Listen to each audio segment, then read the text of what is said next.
my brain and whatnot. So I was a little bit out of it, I think, for a few days.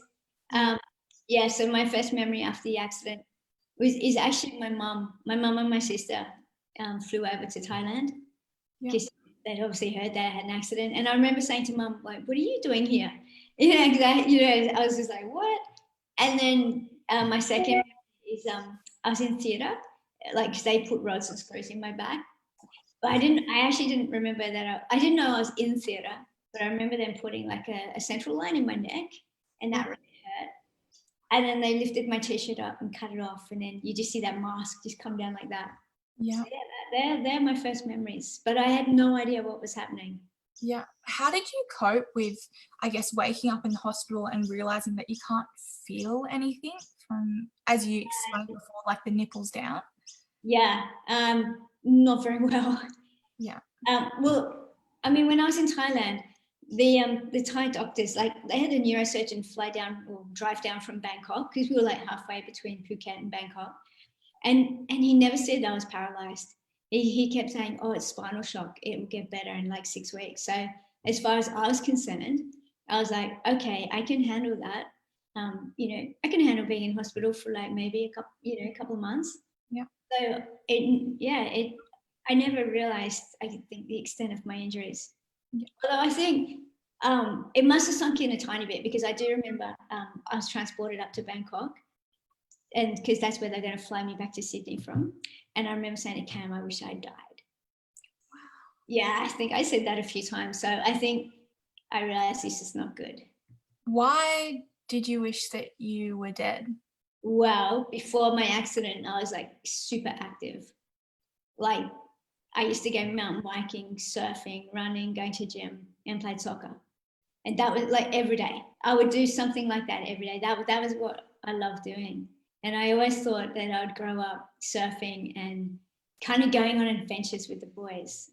I always thought I'd be like one of those kind of active grandmas, if you know what I mean. Like, old ladies like cruising down the beach with a surfboard. I'm like, yeah, that's going to be me.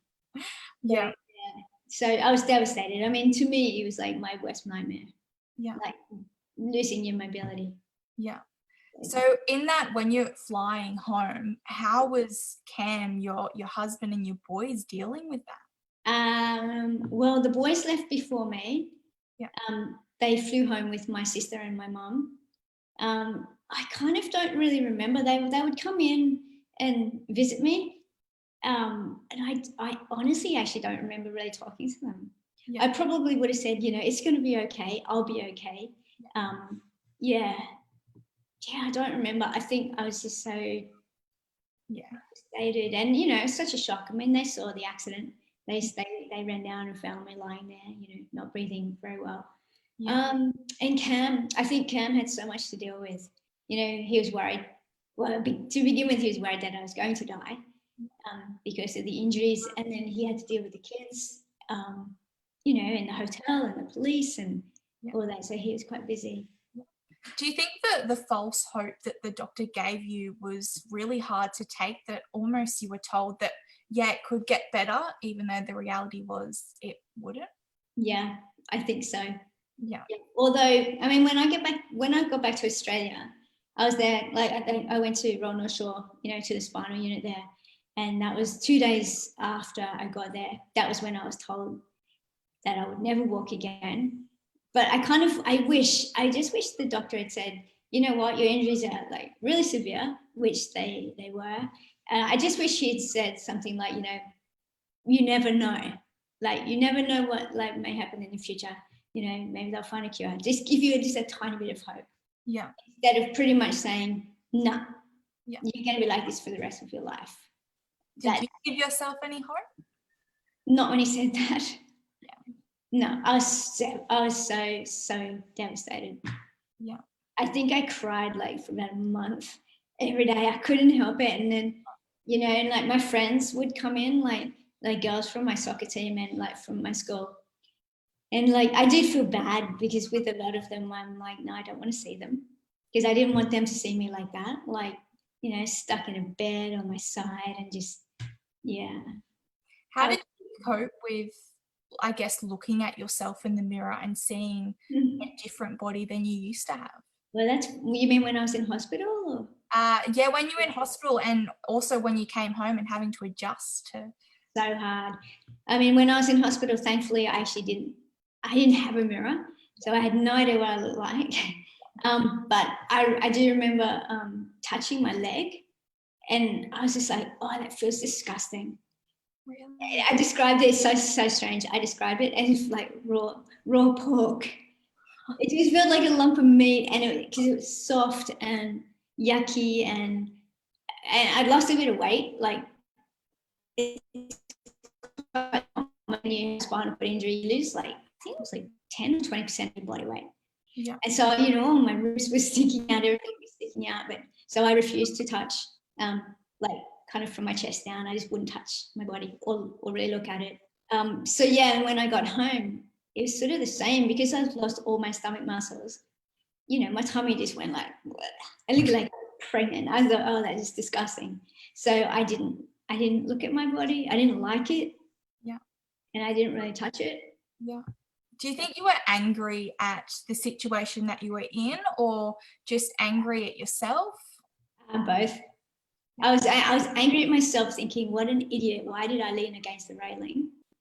And yeah, totally. I was so angry. Yeah. I wouldn't go around screaming and carrying on, but inside I guess I felt really ripped off. Yeah. Which is not cool because, you know, I didn't like to go down that whole, oh, why me? But yeah, I was angry. Yeah. I'm still kind of angry. It's just inside. I just sort of, I just obviously wish it never happened. Yeah. How did it change your idea and I guess your relationship with your boys? Because you said that you really wanted to be that active mum with your boys. How did it change that? Well, it changed it like huge amount. I mean, I felt so guilty. I felt guilty for wrecking their holiday. I felt guilty when I came home. Well, I felt guilty for wrecking their life. And I felt guilty for being a pretty crappy mum because I used to be sort of really happy and easygoing and, you know, full of energy. And when I came home from hospital, you know, I was so sad. I was like angry and had nothing to say. I couldn't look after them. I couldn't just go, come on, guys, let's go down to the skate park or let's go to the beach. And yeah, man, it was guilt. I felt so guilty.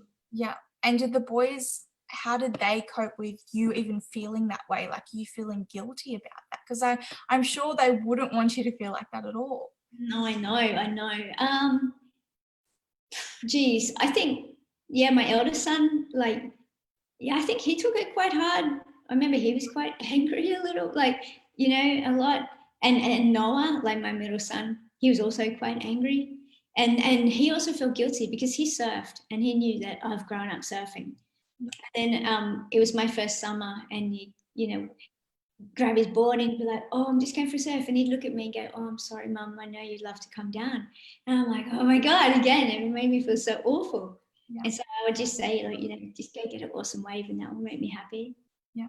And then Ollie, like my youngest, like he's always been the baby.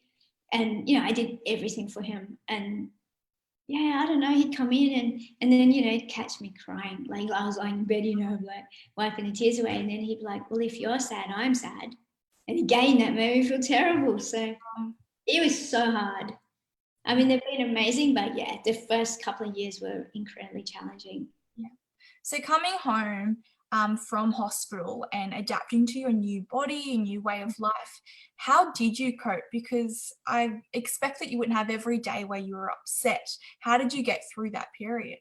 Yeah, I mean, I was lucky. I mean, Cam has been amazing, like from the day the accident happened.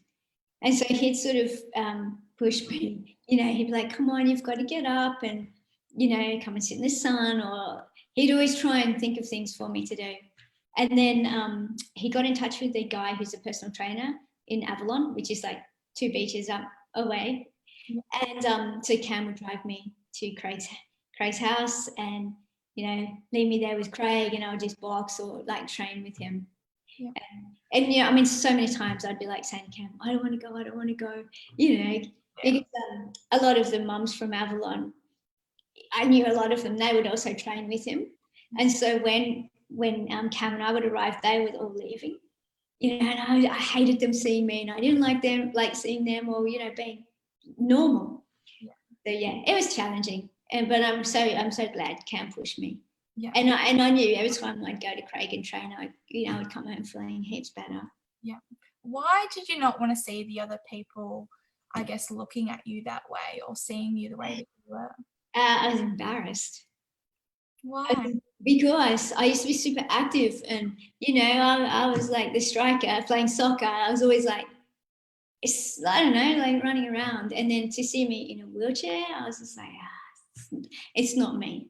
Yeah. As far as I was concerned, like the real me died over there, and like this kind of shell came back. So yeah, I was embarrassed, and this sounds absolutely awful, but I was jealous. I'd get jealous of them because they were living like the life that I loved. Yeah. If you know what I mean. So yeah, and I hate that. I hate that feeling of being jealous. It's awful, but I couldn't help it. And do you find that feelings change now, or you still get those feelings? Oh, a little bit, not as much. But yeah, sure, I still get envious. Man, I see people, like, I'll be driving and I see like people on a bike or go for a run, and in my head I'm like, man, you do not know how lucky you are. Yeah. Yeah, just silly things like that. Well, actually, especially if we go down the beach and like a girl will rock up and with her board, and I'm just like, just like, I was like, go away. Like, yeah, it's so silly. Yeah. It's not nice, but I kind of can't help it. Yeah. And you said obviously that you started going back into personal training. Was there a motivation behind that when you started going back? Because obviously you've got 2 world titles up your sleeve. How did that come about? The surfing, or Yeah, the surfing. Well, again, I've grown up surfing, and so after the accident, as far as I was concerned, like, I would never surf again. And so it was our first summer, and we were down the beach. Cam took me for a swim, and a friend of ours was out in the water with a surfboard, and he's like, "Come on, Sam, get on. You know, you love surfing." And I was like, "No." And then he convinced me. I'm like, "Yeah, all right, I'll get on." He pushed me on a wave, and I was like, "No, that's not surfing." And so I didn't get on a board till 5 years later. Wow. I know. I'm pretty stubborn. I was not.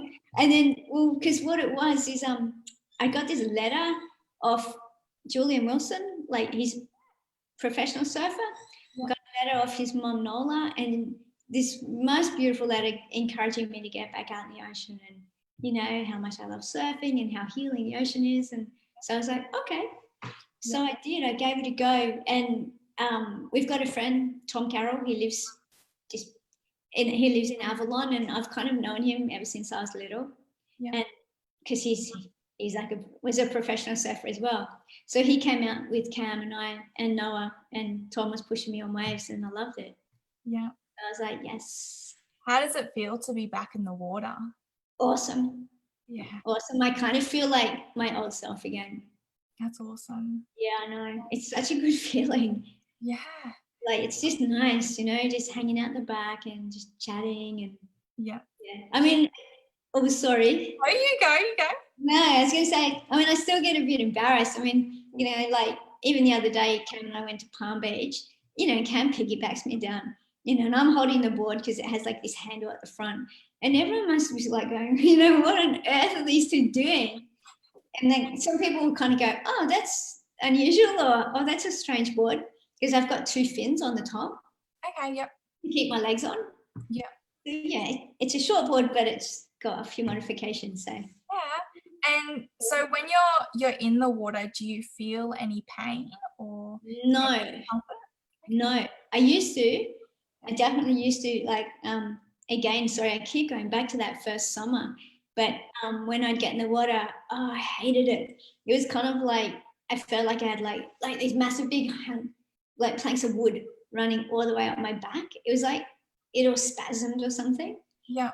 Yeah, and then like my stomach muscles would spasm. So everything, I was like stiff, and I couldn't breathe, and I couldn't dive under waves. I was like, yeah, it's awful, because like the ocean used to be like kind of my happy place. Yeah. And it felt like it wasn't my happy place anymore. I was sort of like, yeah, it was like, I don't know, it's like it didn't like me anymore or something. So yeah, I hated that feeling, but I don't get that anymore. Wow, that's It is awesome. weird. It is so awesome. And so why did you decide to go to the World Para Surfing Championships? Oh, well, I went in a competition in Australia because I thought it'd be kind of fun. Yeah. That was up the North Coast. That was when was that? August, I think, 2018. Yeah. And it was so much fun. Like, it's such a good vibe, you know. Everybody obviously has different injuries, but everybody loves the ocean. They love surfing. And so everyone's happy. And yeah, and I get quite competitive. Nice competitive, not nasty competitive. Yeah, so it was just unreal. And so that's how I got on the Australian team. Yeah. And then in 2018, in December, I went to America to compete. Yeah. And do you find that that's what motivated you as well? I guess when you're going through that really tough time, every day waking up and going, I'm training for this. Like, I've got to. Yeah, definitely. Yeah, absolutely. Because I think, I think, like, you know, the first year or so, I had zero purpose. Yeah. You know, I'm like, what am I getting out of bed for? Yeah. You know? Yeah. Okay. Yeah, but yeah, it's true. Sorry, you go. I think it's breaking up a little bit. Are you right? Oh, sorry. Yeah, is it? No, don't apologize. All good. All right, you go. You're clear now. All clear. Okay. Yeah, no, what you said with the purpose is like 100%. Because before I got into the surfing, I was kayaking. Yeah. And got on the Australian team for that as well. And that was the first time since my accident that I actually had a goal. Wow. You know, because I was like paddling like 6 times a week. So every morning, wake up 5:30, get up, go training, and you're right, it's what you need. Yeah. And it was the first time, like when I would see people who knew me from before, I actually had something to say. Yeah.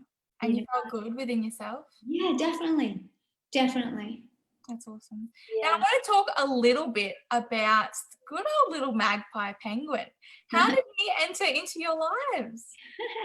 Well, it was about 3 months after I came home from hospital. And as I said, I wasn't in the best headspace. And Noah and I went over to my mum's house just for lunch. And it was like super windy day. And Noah, I wasn't driving at the time, so mum had to drive us home. So we walked out to her, went out to her car, and Noah found a little baby magpie that had been blown out of her nest. So we thought if we left her there, she would have died. So we picked her up and took her home, and yeah, we cared for her. How long did you have Penguin for? We had it for like 2 years. Okay. Yeah. And to get people a sense of the relationship you had with Penguin, with Penguin. how was that relationship? That's so strange, isn't it? I know. Well, I mean, when I came home, like I was so bored. Yeah. And boredom is such, like, it was like my worst enemy. You know, I'd be sitting there just going, what am I going to do? You know, I'd be like, oh, if this was last year, I would have been, you know, going to the gym or doing this or that. And so when I had Penguin, she sort of gave me something to do. Like, I had to look after her because the kids were going to school, Cam would go to work. So it was just Penguin and I. And so, she was so cute, and I would just talk to her all the time. Yeah. I would witch to her a lot. So, and she never talked back, which is really nice. Never back chat like the boys. And do you think that Penguin potentially saved your life from that depressive period? Yeah, I think she lifted us all up. Yeah, definitely. I mean, I think when I came home, it was like this dark cloud. It certainly followed me, but I think it was just, I just brought everybody down. Yeah. You know, I made everyone sad and kind of feel awful. So when we found Penguin, it was, you know, the kids were so excited. I mean, she was so adorable. You know, so it made everyone happy, and it gave us all something to do. And, you know, and the kids and I kind of had something that we could do together. You know, like look after her, like feed her and give her a drink. And yeah, no, definitely. She definitely made us all happier. Why do you think she stayed around? Yeah, I don't know. I mean, she could have left whenever she liked, because, you know, we never put her in a cage. She could just do whatever she wanted. I don't know. I guess we were like her family. Yeah. It's a beautiful story. I just love it. I love it. Thank you. Especially now that magpies, everyone talks about them so angrily because they're swooping and everything. I'm like, no, they're beautiful. No, that's funny. I got swooped a couple of weeks ago. Really? At my mum's house. I'm like, are you serious? Don't you know who I am? now I kind of get it because it is quite scary. I've Yeah. never been through it before. Yeah. And Cameron really, Cam just captured your whole journey with Penguin. And why do you think his images and the way that you shared your story, why do you think it just touched so many people's hearts? Yeah, I know. And it sort of did blow us away. Like, because we're just us, if you know what I mean. Like, nothing crazy. I think like when the book came out, I think people, well, I mean, everybody who loves animals, like everyone's like, oh, animals are so healing, and it resonated with a lot of people. Yeah. And I think people liked our honesty in the book, and in the photos. I mean, I have to say, like, I hated Cam taking my photo. Or if he took my photo, I was like, don't shoot the wheelchair. Yeah. I had this thing, I was like, no, I know. I had a few issues. So why not the wheelchair? Is it because it resembled weakness, or what did it resemble for you? Yeah, I guess again, I was just embarrassed. I'm like, dude, like, yeah, I was just like, no, don't take the photo of that. I think because I hated it so much. Yeah. And even when you went to the para championships and you saw these other people in similar situations, did you feel embarrassed for them? No. So why did? I know. So I know I'm a bit messed up in the head. I didn't. And that, that is the one thing, like when we went to the World Championships, you feel normal. It's unreal. It's the best. It's kind of like the only time, like, you just feel like part of like a community. You're not the only one in the wheelchair. You're not the only one in pain, or, who have like, all these things to deal with. Everyone has like, a story. And yeah, I love it. And no, I don't feel embarrassed, and I'm not embarrassed for them. And I think they're awesome. That's awesome. And I guess in society then, do you feel judged? No, I don't think so. No, people are so nice. Yeah. I always had people coming up to me in the supermarket, can I get that down for you? And it's kind of like, thank you. No. So it's just you judging yourself. Yes. And how do you cope with that? Do you see someone for that, or does someone help you through dealing with those emotions? No, again, I'm kind of like my own worst enemy, aren't I? Like, when I was in hospital, I don't even know what he was. Maybe he was a psychologist or something. Had to tell my story. And I remember all he did, he was sitting in his chair, and he had his eyes closed, and he's just going, and I'm thinking, dude, you are not helping me at all. And then when I went to rehab, I had an appointment to see, we all had like, we had social worker and OT, and, we had kind of a timetable of who we had to see. And again, I think she must have been a psychologist.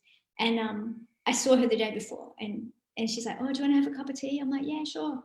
Just to get talking. And then she just brought up the most random thing. She's like, when you get your periods, it's going to be really tricky. So maybe you should think about getting a hysterectomy. I was just like, are you kidding me? Like, although that is such a stupid thing to say. I've just had 4 operations. I don't want to have another one. Like, yeah. And so I just kind of went, you know what? No, you can't help me. You can't fix me. So I sort of barred any like counselors or anything. Yeah. I think for me, like the people who I spoke to, and I would tell them everything was Gay, who was my kayak coach.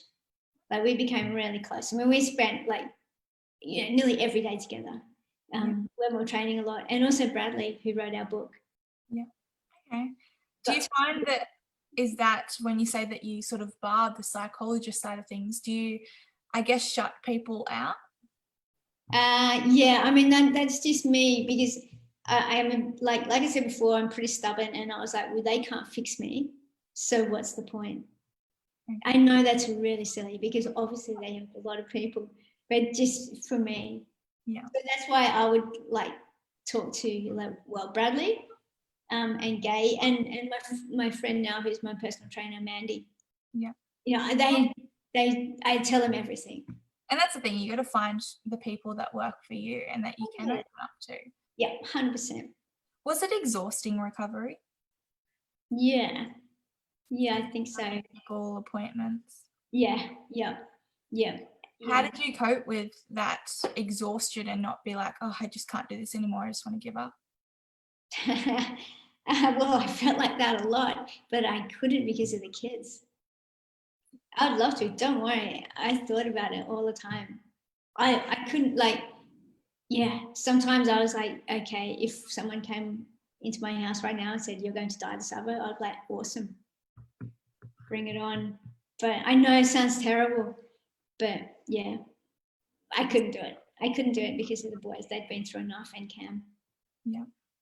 And how did you find, I guess, when you were coming back out and you started sharing your story, were you ever, I guess, exhausted, or are you exhausted now with constantly retelling your story, reliving that moment in Thailand? No, I don't find it too exhausting.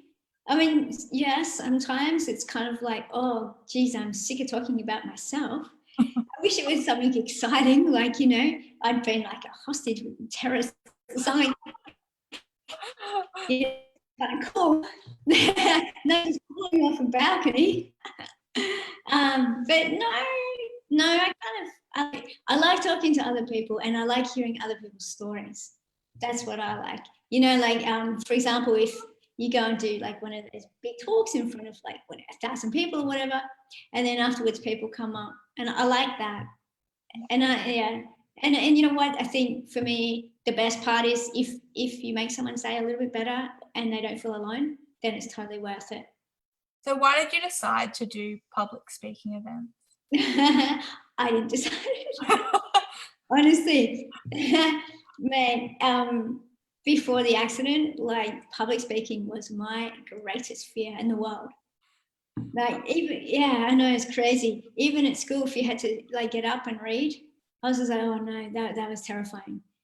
So Bradley and Cam kind of convinced me in a roundabout way, in a nice way, to get up and do it. Yeah, I mean the first time I did it, I actually thought I was going to vomit beforehand. I was so nervous.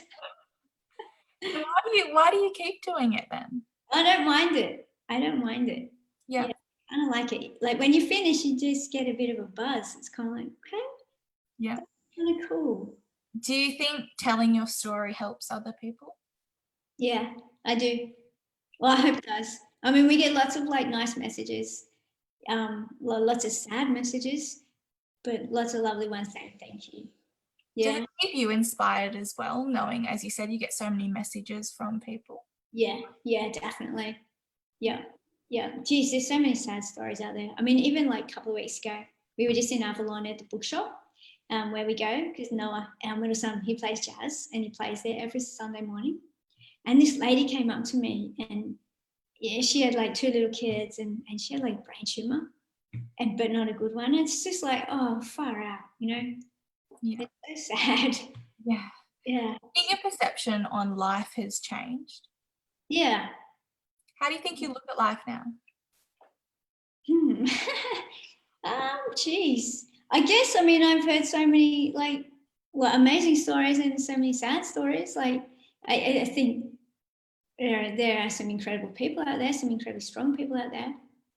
But I think also like since this accident, the one thing that I've learned is that there are seriously some incredible people out there in the world who are so kind and so giving and they don't expect anything back. And yeah, there really are. There's some beautiful people out there.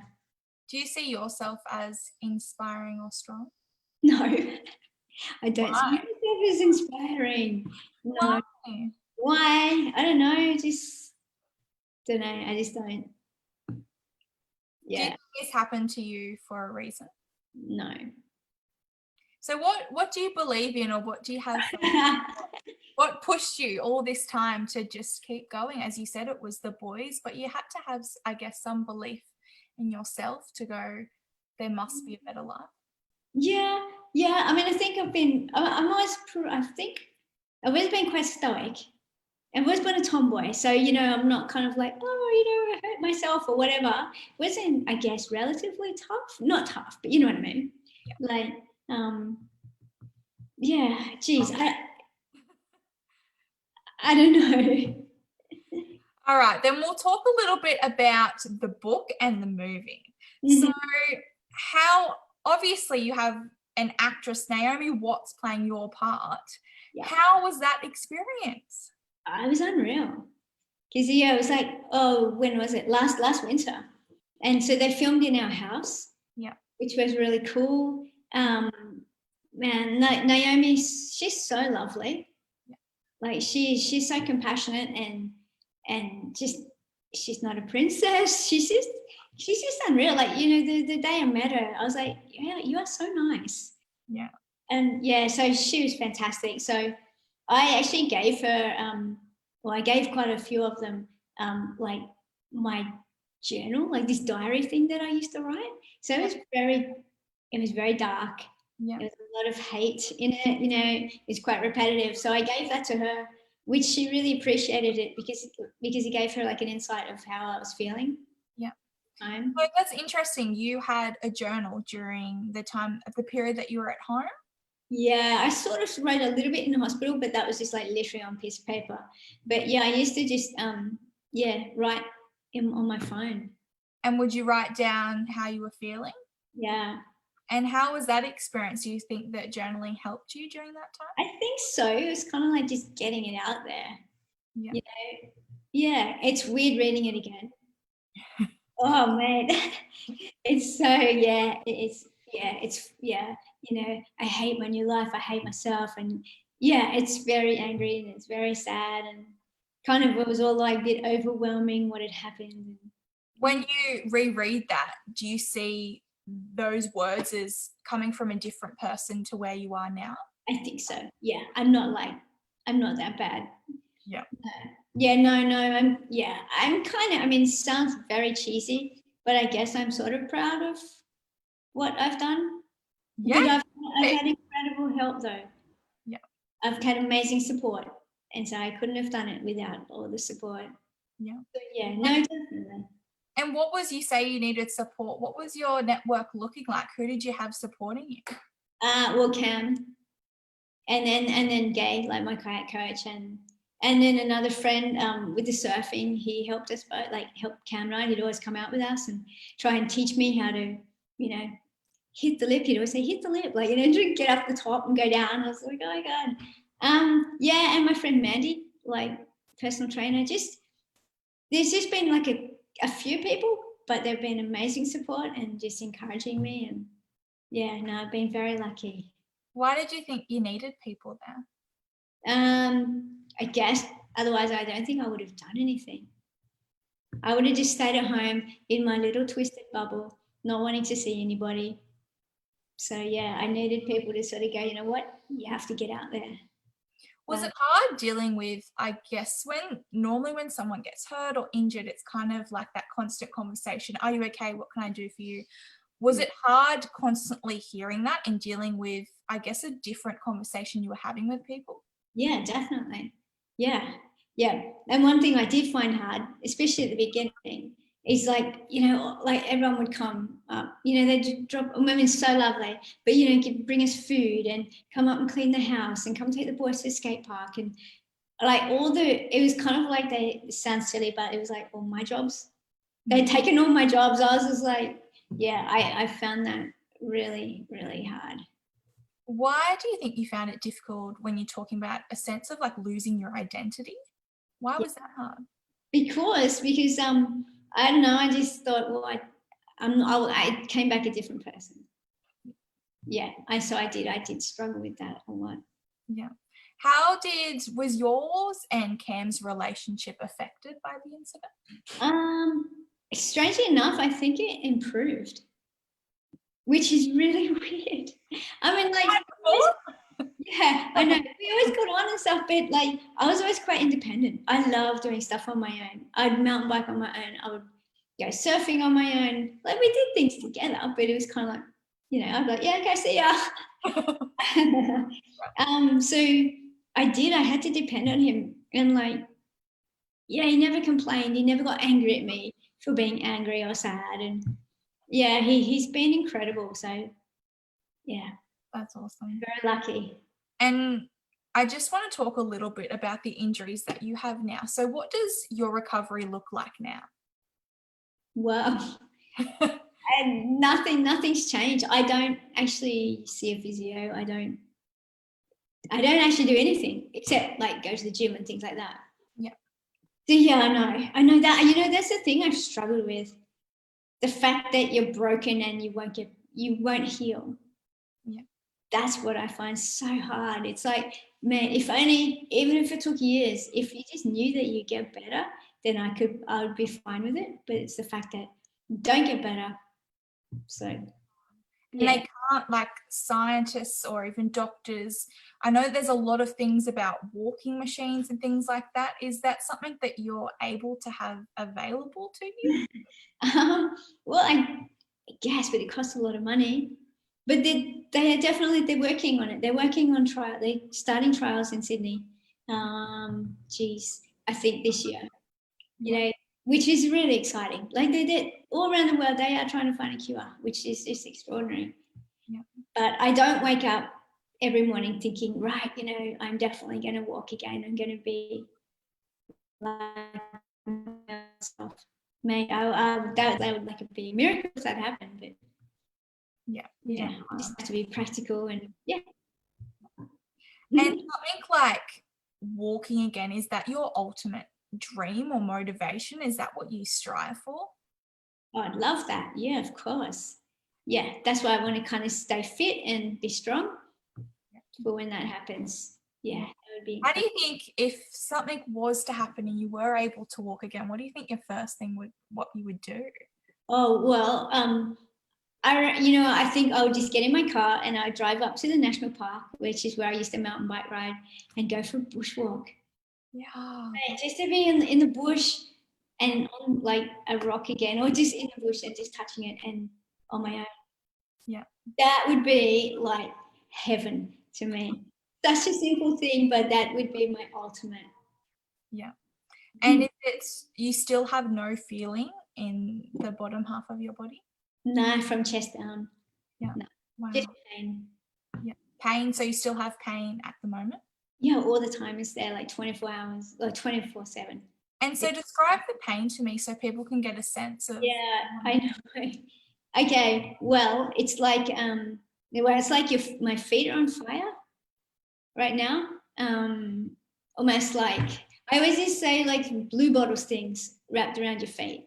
Yeah. And then like your bum, like, you know, kind of where you sit, and my lower back, it's like stinging nettles. Wow. And yeah, it's so annoying. And then like all around, like my ribs, like all there, it's like hypersensitive, but it stings at the same time. Yeah. It's just so annoying. So And so how do you deal with that pain? how do I deal with it? Well, exercise, because I don't think about it. Try and keep busy. It's when like I'm bored or you have nothing to do. That's when I focus on the pain. It's like, oh my God, my feet are like driving me insane. And yeah, I kind of go to bed really early and try and zone out watching a movie. Yeah. Yeah, just it's distraction. Then you don't think about the pain. Yeah. Do you reckon it was difficult to deal with your mental health as well? Mm. Yeah, definitely. And what do you think was worse? Do you think dealing with your physical health or your mental health? Ooh, that's a good one. Mate, they've both been so challenging. Like, they're probably on par, you know? Yes, I mean, surely the physical like challenge has been extraordinary. But yeah, it's the mental. Yeah. The mental And challenge. that's something that you deal with every day still? Yeah, every day. I mean, I'll wake up and like kind of like see it's a beautiful day and I'll just go. Because I know what I would have done. Like, you know, you wake up at 5:30 in the morning and it's like, oh wow, it's so nice outside. And I know I would have met my friend and we used to go for a run at that time. And yeah, I do. I find it so challenging. And yeah, it's just, I don't know. You just sort of, I wish so much that I could just go for a run or something. It was so weird, you know. Even yesterday, I was just thinking, you know, sometimes you wake up, you're just a bit not grumpy, but you're kind of like, and I was thinking, I think, geez, why can't I just have just one day where I'm not in pain and I can do whatever I want to do, just one day. Yeah. But yeah, it was a really weird feeling. I was kind of in a bit of a bad mood all day. Just thinking, just one day, please. I was about to say, do you find when you do that I wish or if or what happened or what if, that it makes the day worse? Totally. Yeah, it really does. Yeah, because I was like that all day. I'm kind of like, and then I don't know. Yeah, you do. You kind of you get sick of talking about this, and you just want to talk about other things, like fun things. You want to have like one of those days where you go, "Oh my God, that was the most epic day." Yeah. I miss that so much because I used to. I don't know. Love that when you just come home and you're like, "Damn, that was fun," or whatever. Do you get that with surfing though? Occasionally, I do. Like the other day, when we went out at Palm Beach, that was awesome surf. And yeah, you do. You come home and you just like going, yes, that was awesome. Yeah. Talk me through, so the book process, is that something that you wrote yourself or you explained your story to the gentleman that did write it? Yeah, no. For the first one, Penguin Bloom. Gosh, Bradley and I spent about a year because he lives in LA, but he's Australian but lives in LA because he married an American girl. We spent about a year Skyping, and I didn't know him beforehand. So, it's when we first started talking, I didn't kind of like blurt out everything. It took a while. So we would just talk, and he's so lovely. And then I just sort of tell him things, and I sent him also my journal. Wow. Do you think it's weird, like reading the book and going, like almost seeing you quoting yourself, reading a book about yourself? Oh yeah, 100%. It's so weird. It is crazy weird. Yeah. And so with the next book, it was the same process. Yeah. I would just tell him more things. He's like, well, I never knew that. Like, why didn't you tell me this or that? And so yeah, no, it was really cool. And I love talking about the travel. Yeah. Because in the second book, it's quite a lot about traveling, which is what I love doing. And yeah. Why do you think you're so honest in not only both books, in the movie, but also in real life? You're so honest about your journey.